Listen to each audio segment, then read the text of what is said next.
A massage chair might seem a bit extravagant, especially these days. 8 different settings, adjustable intensity, plus it's heated, and it just feels so good. Yes, a massage chair might seem a bit extravagant, but when it can come with a car, suddenly it seems quite practical. The all-new 2025 Volkswagen Tiguan, packed with premium features like available massaging front seats, it only feels extravagant. Prime delivery is fast. How fast are we talking? We're talking puzzle toys and lick-pad delivered so fast you can get this puppy under control fast. Pee-pads, cooling mat, peg hammer, fast and fast. And those training TREATS, faster than you can say sit fast. Fast, free delivery. It's on Prime. Want to live better? We've got a lot of work to do. Join Chris Hemsworth in National Geographic's new Disney Plus original series, Limitless. Live better now. I'm diving headfirst into cutting-edge science to uncover 3 powerful secrets to living better right now. The growth that occurs through any challenging experience is really what we seek. Chris Hemsworth stars in Limitless. Live better now. Now streaming on Disney Plus and Hulu. It's showtime. This episode is brought to you by FX's Alien Earth, the official podcast. Each week, host Adam Rogers is joined by guests, including the show's creator, cast, and crew, in this exclusive companion podcast. They will explore story elements, deep dive into character motivations, and offer an episode-by-episode behind-the-scenes breakdown of each terrifying chapter in this new series. Search FX's Alien Earth wherever you listen to podcasts. This message is sponsored by Greenlight. With school out, summer is the perfect time to teach our kids real-world money skills they'll use forever. Greenlight is a debit card and the #1 family finance and safety app used by millions of families, helping kids learn how to save, invest, and spend wisely. Parents can send their kids money and track their spending and saving, while kids build money confidence and skills in fun ways. Start your risk-free Greenlight trial today at greenlight.com/Spotify. That's greenlight.com/Spotify.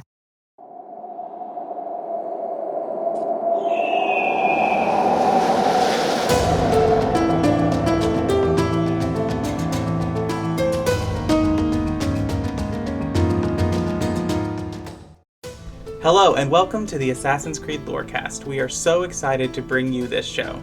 Our podcast is all about unraveling all of your favorite mysteries from the Assassin's Creed games. Each episode, we'll be talking about a different topic in the Assassin's Creed universe. From Pieces of Eden, solar flares, and the Isu, to the Hidden Ones, the Order of Ancients, and of course, the Animus. We will seek to uncover it all. So join us, and maybe even take a leap of faith.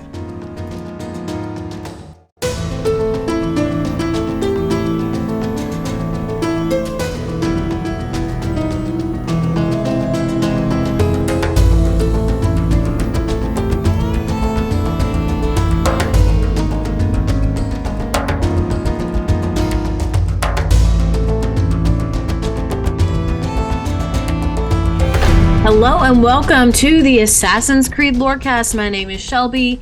You might also know me as She-Cup, and I'm here with my co-host for this show, and we're super excited to get into our topic for the day. Yeah, and so I am Austin, also known as Teacup, and we are here with another character deep dive. And today we are going back into one of the favorite families of Assassin's Creed, which is the Kenway family. And that means, of course, we are talking about the first Kenway that we meet, Haytham Kenway. Very exciting. Haytham is a character that I do particularly love and have an affinity for. So I'm very interested. Right. And so before we do this, I'm going to preface that I'm not going to cover the events of Assassin's Creed 3 or Assassin's Creed Rogue, as you can play those games if you want to. Also, if you really want a detailed analysis of Assassin's Creed 3 and everything that happens in there, you can go listen to our Connor Kenway deep dive as I go through the whole plot in those 2 episodes. But so we're going to hit the stuff that we don't see on screen, and then we'll have a time to talk about Haytham as a whole. But I mean, we do know, unlike with Bayek, we do actually know a lot of what Haytham is doing in between games and before we ever meet him. Good. Let's get into it then. All right. So Haytham is born sometime after Edward retires from being an assassin and basically retires down in London. So his mother is Tessa Kenway, who we will talk about on our Edward deep dive. She does have a little bit more. We know more about her than we do, say, like Desmond Miles's mother, whose Wiki entry says she's the mother of Desmond Miles and the wife of William Miles, which we know more about Tessa Kenway. Not much, but a little bit. But we'll talk about her on the Edward deep dive. So really, Haytham's life begins when he was secretly, even a secret to Haytham himself, he was trained as an assassin at the age of 6. So Edward doesn't tell him what he's training him for, but he trains him to be an assassin. Great parenting, Edward. 10 out of 10. Haytham lived a sheltered life. Edward did not really want him interacting with the world. He was banned from speaking with the neighborhood children that lived with them in Queen Anne's Square, which I have no idea where Queen Anne's Square is in London. So if someone knows, tell me, but I don't know.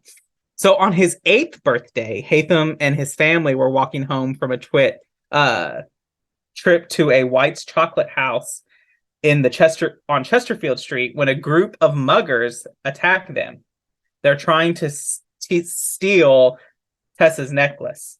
So Reginald Birch, one of Edward's senior property manager, who was with them, threatens to kill the robber. So Edward talks Reginald back from that, who was infuriated by the vigilantism. When Haytham returned home that day, Edward asked his son whether or not he thought this thief should be allowed to go free.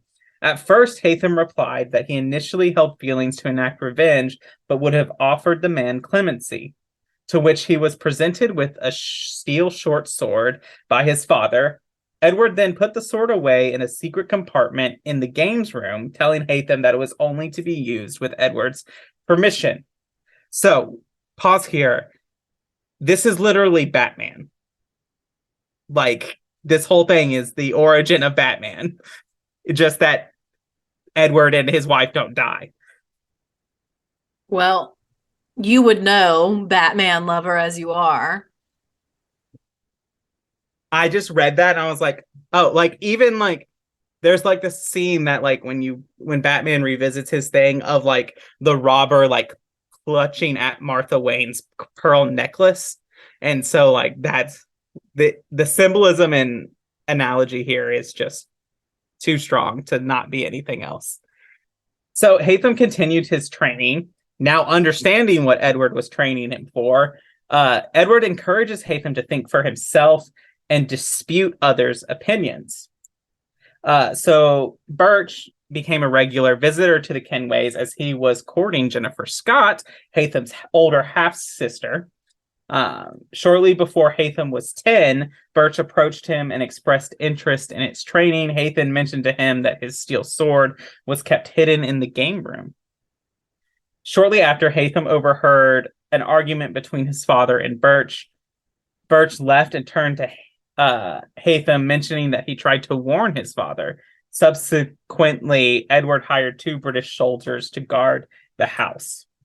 On the night of December 3rd in 1735, 5 mercenaries attacked the Kenway household.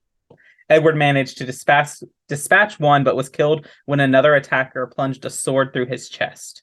During this event, Haytham took his first life by grabbing the first man's sword and stabbing his mother's attacker in the eye. Soon afterward, Edward's killer knocked Haytham over, but was prevented from killing him when Reginald Birch arrived and slew the mercenary. Regardless, they were unable to prevent the 4th and 5th members of the group from kidnapping Jennifer and setting fire to the house. So here's a question. Mm-hmm. How old is Haytham when he does this? So he's 10. He's born in 1725. Wow. I mean, can you imagine killing someone at the age of 10 years old? No, absolutely not. Me neither. Right. So Edward is dead. And so they hold a funeral. for all those who were killed in the attack, Birch approaches Haytham with the sword that Haytham told him about, which he recovered from the house. Birch revealed that having been appointed by Tessa as the family counselor and guardian, he was going to search for Jennifer in Europe and was going to take Haytham with him. He revealed that his source of her location were with his Templar contacts. So Reginald Birch, as you know, is a Templar. So Edward is friends with Reginald Birch, or like employed Reginald Birch before Edward dies. So my question is, like, was that all a ruse and Reginald Birch was like plotting to attack Edward and his family this whole time, or is it just a coincidence? We're going to keep going, but it is not a coincidence. So Haytham is enthralled with the notion of working with a knight. So at this point, Haytham doesn't know that the Templars are actually like this secret order. He thinks the Knights Templar, like, oh, this guy's a knight. But he wants to stay and look after his mother, who had been too ill to attend the funeral. Birch noted that Haytham had not actually seen her since the attack, and added that she had been traumatized by seeing her son kill a man. After finally speaking with his mother, who had now taken a cold attitude towards Haytham, Haytham decides to leave London for Europe, which that sentence that I wrote was stupid because London is in Europe. So he left London for the greater European continent. So the night before his departure, one of the chambermaids of the household, Emily, informed Haytham that her sister Violet, a servant for the Barrett family, had overheard Jennifer screaming about a traitor as she was dragged into the mercenaries' carriage. The following day, a man with a West Country accent had threatened her into keeping quiet. Emily suggested Birch could be the traitor, which Haytham dismissed, but then realized that Jack Digweed, Edward's personal valet, had been away during the attack. So after this, Reginald Birch introduces Haytham to Edward Braddock, a fellow Templar in the army, who was to conduct the search for Jennifer. Haytham told him of his suspicions, and Birch and Braddock soon discovered Digweed was missing, but vowed to find him. For the next 5 years, Birch and Haytham searched for Jennifer, who had been sold to Turkish slavers. So the outbreak of the War of Austrian Succession in 1740 forced them to curtail their efforts. The two bought a chateau near Torres, France, where the Birch continued to instruct Haytham in the ways of the Templars. Haytham found solace in the Templar ethos, which he felt to be a comfortable match to his father's philosophy of questioning, although he was skeptical of Birch's beliefs about the first civilization. Haytham was inducted into the order and performed his first assassination on the greedy merchant in Liverpool. He later would kill an Austrian prince as well. These actions soon gave Haytham the reputation of an efficient killer. So, two things I want to really point out is that Edward would be rolling in his grave to know that Haytham considers his philosophy of questioning to be in line with the Templar beliefs. Second, this is an important note for later of Haytham's decision. Haytham does not buy into this precursor first civilization Isu stuff. He doesn't view it as viable. Very interesting. I think I agree with your assessment that Edward would be horrified that his son views his philosophy as aligning with the Templars. Mm-hmm. So I think now would be a good time for our break. Hit pause on whatever you're listening to and hit play on your next adventure. Stay 2 nights and get a $50 Best Western gift card. Life's a trip. Make the most of it at Best Western. Visit bestwestern.com for complete terms and conditions. Make your next vacation unforgettable on Royal Caribbean's newest ship, Star of the Seas. It's everything you've loved about every family vacation you've ever been on, with mind-blowing thrills at the largest water park at sea, 7 onboard pools for every level of chill, more than 40 ways to dine and drink, and even more to enjoy at our award-winning private island, Perfect Day at Coco Cay. This is the new Star of the Seas. Click or tap the banner to find out more. Deborah had to have surgery. I had hip surgery in November of 2024. Her United Healthcare nurse, Crystal, checked on her. We do a routine call after surgery, and I could tell that she was struggling. Deborah needed help. My infection markers were through the roof. And Crystal knew what to do. I called the hospital and said she's coming in. And got Deborah the help she needed. Crystal and United Healthcare saved my life. Hear more stories like Deborah's at uhc.com. Benefits, features, and/or devices vary by plan area. Limitation and exclusions apply. Ma cos'è? Shoot! Shoot a flying demon! Malaka! Malaka! Malaka! I get the sense you two are ill-fit for whatever it is you're plotting. This one takes us for a fool, brother. We Sons of Ragnar have this well under control. No, we do not. Sons of Ragnar. I know of many, but never have I heard of dull and duller. Well, welcome to the middle of the show. This is where we talk about all the things that have to do with the Assassin's Creed lorecast and not the lore of Assassin's Creed. The first thing I have to tell you about is our Patreon. We do have a Patreon. It's the best way to support us. At certain tiers, you can even come on the show. But if you can't support us financially, the next best way to support us is to leave us a rating or review on Apple or Spotify. And I do have one to read today from Apple, and this one comes from More F1, or this one comes from More 511, and they said, fantastic podcast. Assassin's Creed is my favorite game series, and I just discovered this podcast. I spend a lot of time in my car, and this is the perfect thing to listen to while driving. Your in-depth deep dives into the lore is amazing, and I can't wait to listen to more and more of this show. Thank you so much for that awesome review. We are super thankful that you took out the time to give us that. And then the next thing I have to talk about is the Discord. It's my favorite place on the internet, as I always say.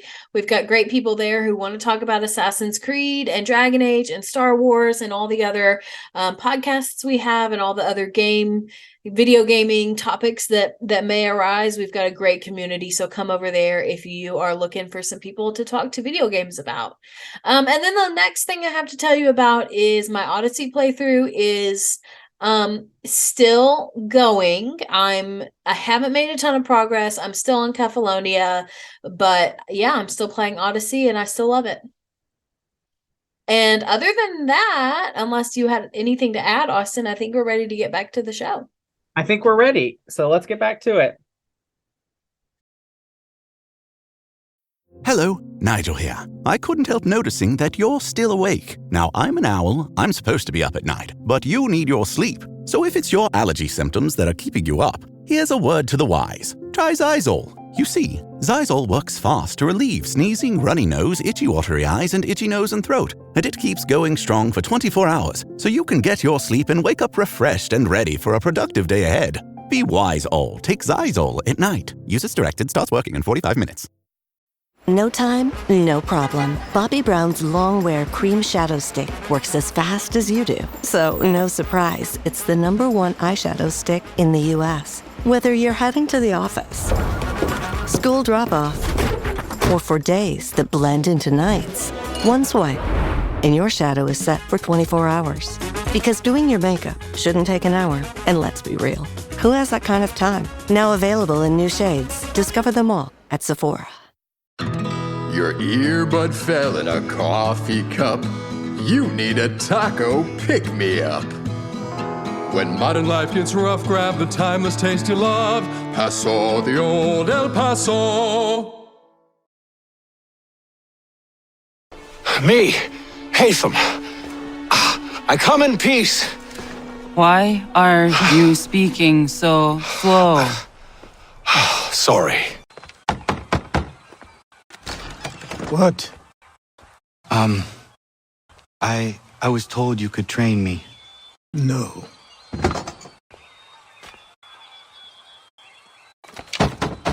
Go away. I'm not leaving! Bianca!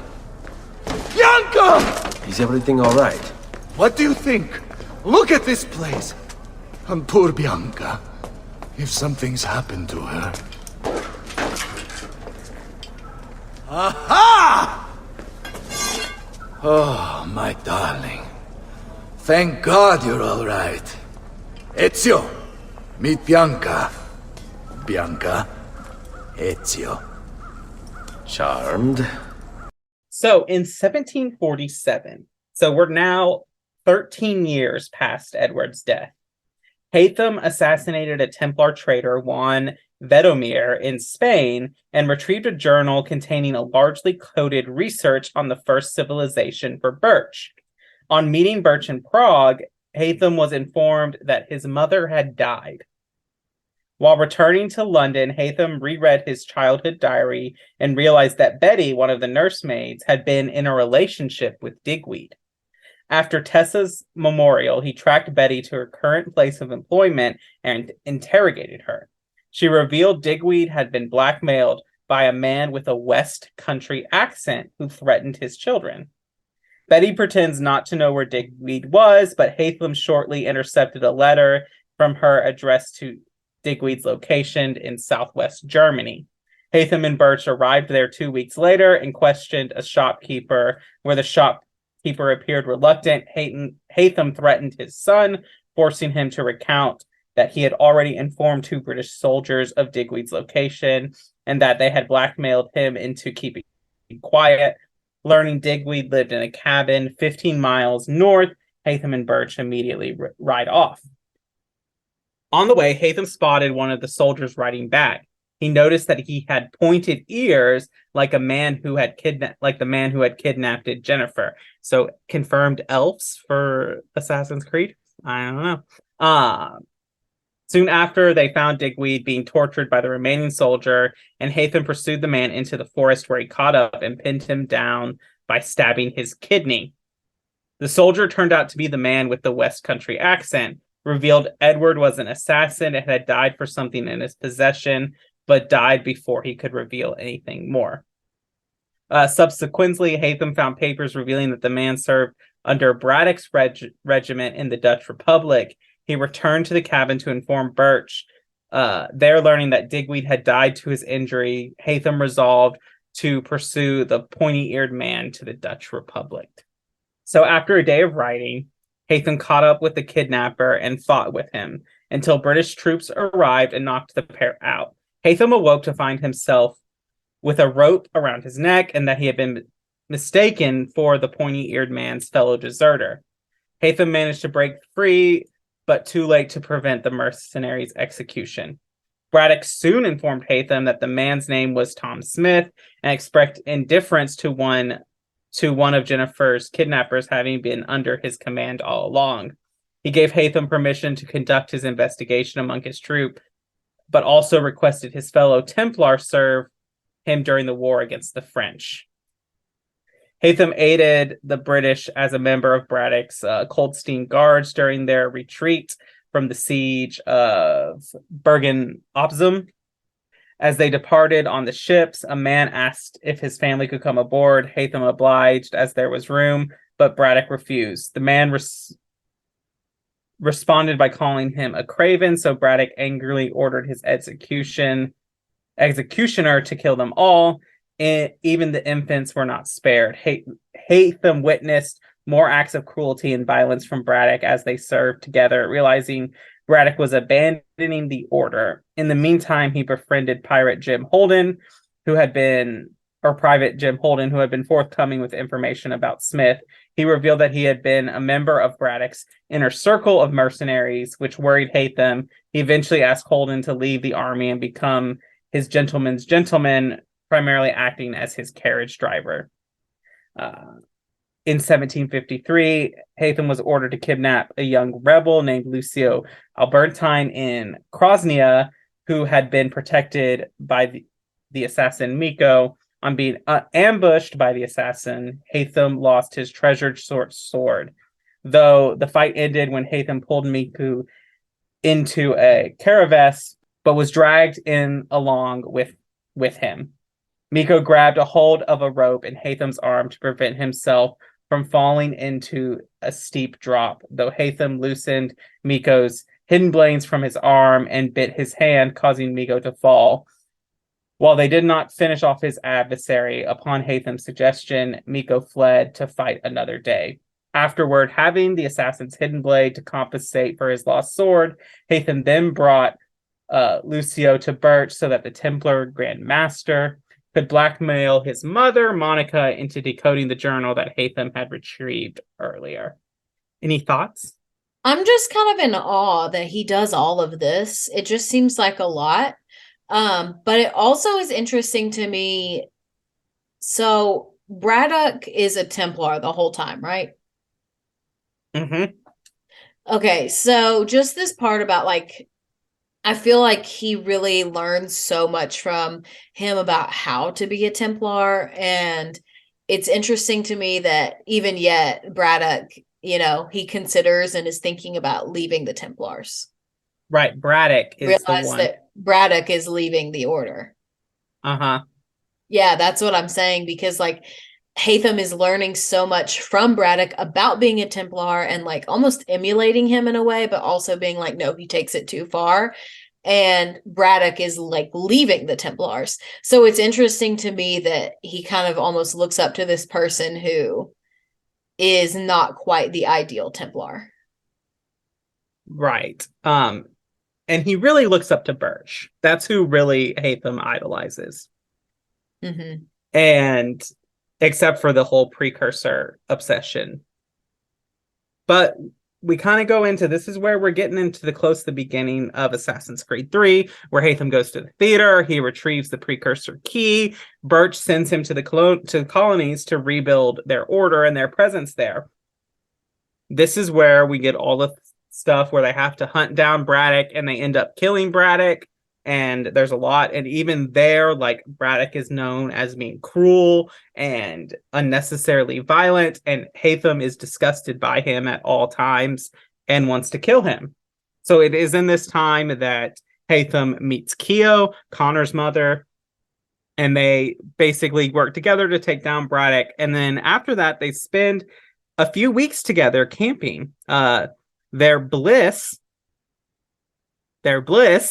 was ended when Charles Lee, the ultimate cockblocker, delivered a letter from Holden, which revealed that Jennifer had been found.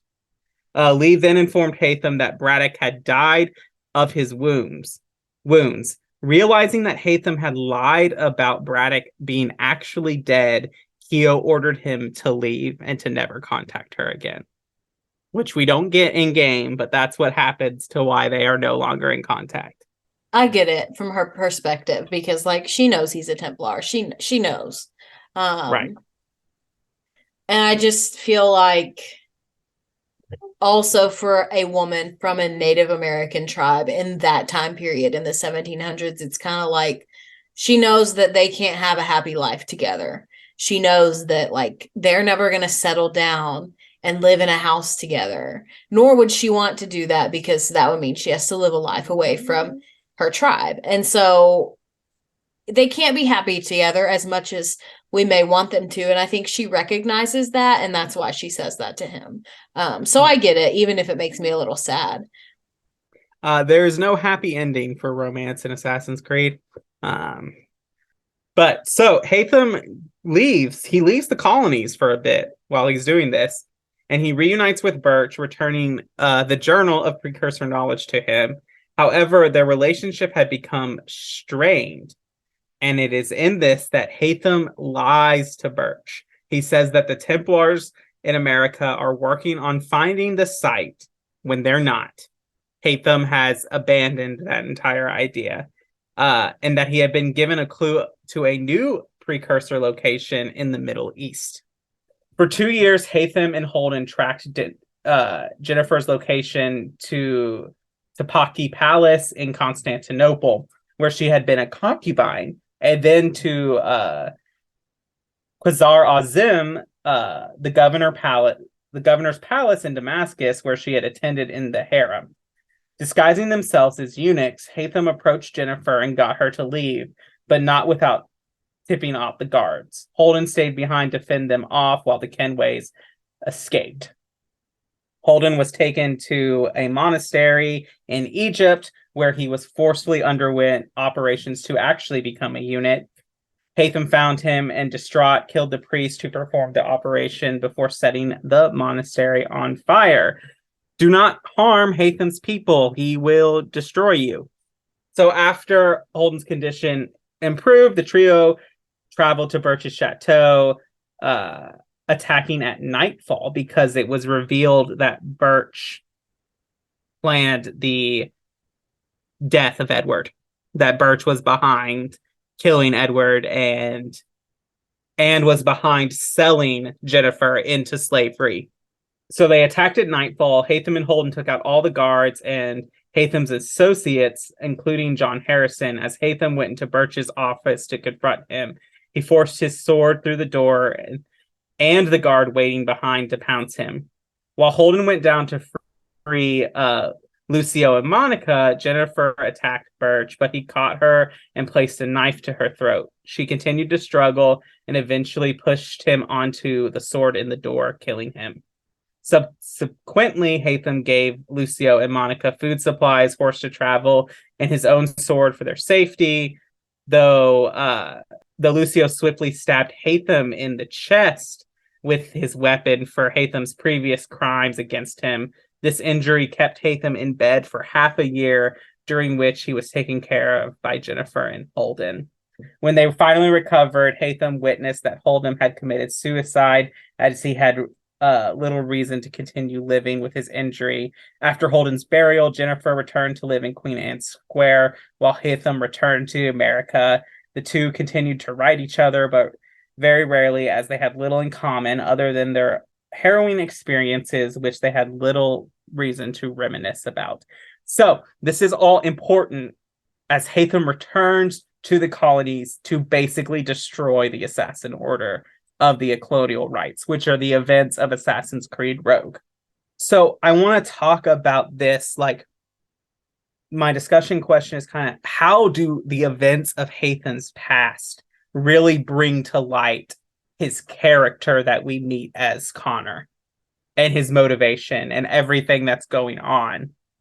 I think, honestly, by the time he even meets Connor and knows about Connor, it's almost like he doesn't have the energy or the emotional depth anymore to care about another person that he is afraid of losing. Because he's lost everyone in his life. Everyone. And so I genuinely think he's like, he almost feels like he can't get too close to Connor, because if he gets too close to him, he'll truly love him as a son, and then he'll just get hurt again, which is probably true. But also I think it's like he also feels a responsibility to almost like toughen him up in a way. So I think Haytham feels very much in a catch-22 when it comes to Connor. Right. And I think that it's really interesting because I love Haytham's like death sequence with Connor. You know, like whenever you in the old games, if you remembered, you would kill someone and you would like hear their last words, basically. And I really love Haytham's scene with that because he talks about to Connor that like he's proud of him in a way. Like, and that he does this and he's proven himself. And Haytham's like comment is, I should have killed you years ago. And I think with Haytham, with his backstory, there's so much depth to that because it's almost Haytham realizing that Connor was now his weakness. Like allowing himself, even getting to know him as he did, allowed Haytham to be compromised. And so his comment isn't like, I should have killed you years ago because you're a threat. It's more of, I should have killed you years ago because you became my liability. I completely agree with that. Completely agree with that. And I think it's, again, Haytham's character. Like, I think he's completely unable to 100% abandon or murder his own child. I don't think that's something he'd be willing to do or able to do, for that matter. I think And I think like Haytham, so much of it is like he's really the first Templar that we meet that you have to go, okay, like you're not an evil person. You're not a good person, but you're not an evil person. You're not Charles Lee. You're not Rodrigo Borgia. You're not all of these other people who are evil and do unspeakable evil things. You're just a guy. You're just a guy. And he's also not a guy who relishes violence like many of the Templars are. No, if Haytham can solve a problem without murder, he's going to pursue that before he kills anyone. Very much. And it's like, there's this scene where he kills the guy in the theater and then he sees the little kid there and he like puts up his whole thing to be like, shh. And like, I want to like go back and like with all of this, like there had to be so much emotion going through Haytham's mind when he did that, because that little boy couldn't have been older than 10 when Haytham does his first murder and witnesses the death of his father and tragedy. And here is this boy again echoing that. So I just wish that there would have been a more, but we wouldn't have understood what was going on if they did that. But yeah. True. So, why do you love or hate Haytham? I do love Haytham. I enjoy Haytham for a few reasons. Number one, because he's not the traditional villain Templar that we usually get that's like just bloodthirsty, violent, angry Templar who's out for blood. Again, it's the same reason that I love Otto Berg, because they're complicated villains and because they have reasons for acting the way they do. They have motivations outside of, oh, I just support the Templar Order and I want to kill people. And so I love him for that, but I also enjoy Haytham because he very much has that kind of like sense of morality and sense of ideology that like neither the Assassins nor the Templars have it all right, I think. And I enjoy that because I think it's a refreshing take when, most of what we've seen is Assassins good, Templars bad. So I personally really like Haytham. I don't think he's a bad dude. More than anybody else in this series is a bad person. So I really like him. Right. I echo everything that you said. I think he's an excellently written villain. I think he's the first Templar we meet that is truly after the goal of peace that they claim to want. They want to build this new world order so that it'll be a more peaceful one. But every Templar we meet is obsessed with their own power and their own control and furthering themselves into greatness. I fully believe that if world peace and new world order required Haytham to step aside and move out of the spotlight, he would. I agree with that. And another thing that I really enjoy about Haytham is that like he very much is a person that would absolutely not fit in with the modern day Templars.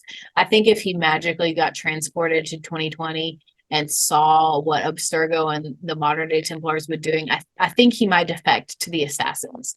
And that's because of all of this stuff with the Isu, like he's not about that. And I found that so fascinating. I didn't really realize that was a thing when I played 3. So I think that's super fascinating. Also unique take, since so much of the Templar stuff now, and just generally the story is about the Isu. Right.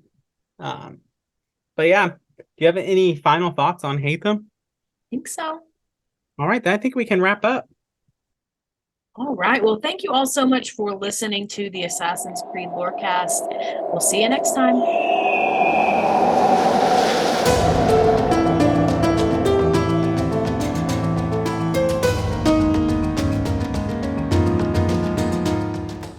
listening to the Assassin's Creed Lorecast. You can find us on Twitter at AC Lorecast. If you have any lore questions or topics to unpack, join our Cups Podcasting and More Discord server. It's the best place on the internet. You can also support us financially through our Patreon. Find us on patreon.com/Assassin's Creed Lorecast. The Assassin's Creed Lorecast is part of the Robots Radio Network. For more information about the Robots Radio Network, join the Discord server via the link in our episode's description.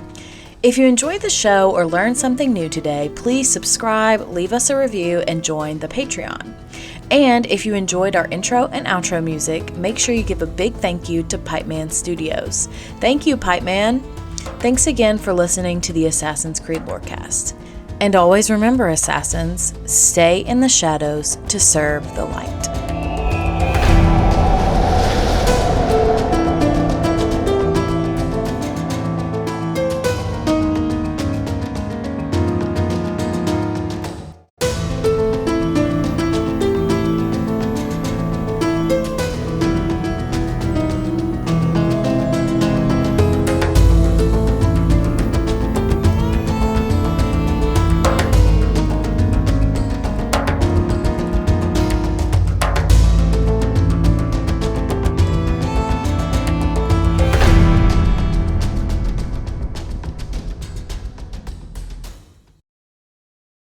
Do you love Dragon Age? Have you always wanted to learn more about its vast world and detailed lore?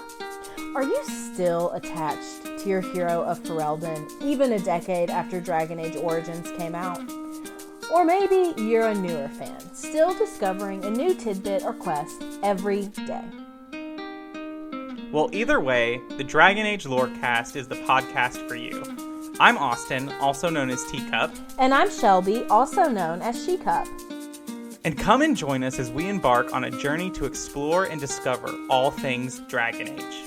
We'll discuss all kinds of topics, from Lyrium to the Chantry and the great mysteries of the old gods, and even more that even you BioWare superfans might not know about. So come and listen on Spotify, Apple, Stitcher, or wherever you get your podcast. And always remember, swooping